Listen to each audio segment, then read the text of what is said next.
In this tutorial, I'm going to show you how to update the printer drivers for the Brother GTX using a Windows computer.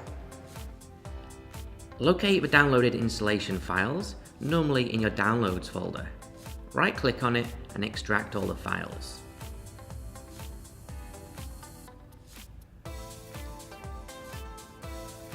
And then locate the setup.exe, right-click on it and run as administrator.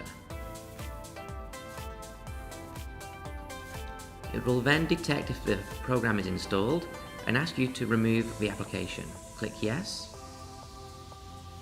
Once complete, click Finish.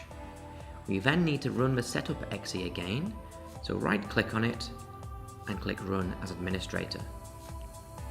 Select your language and click Next.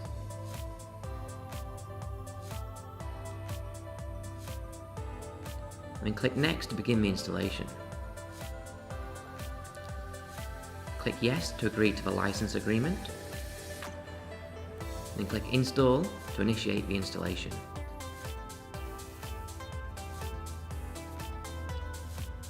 You will then see that it's copying the files.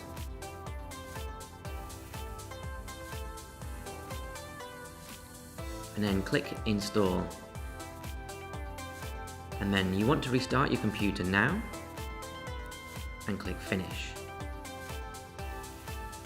Once the computer is restarted, open Devices and Printers and locate the Brother GTX driver, right-click and select Printing Preferences. Locate the Print and Quality tab and confirm your version is the latest.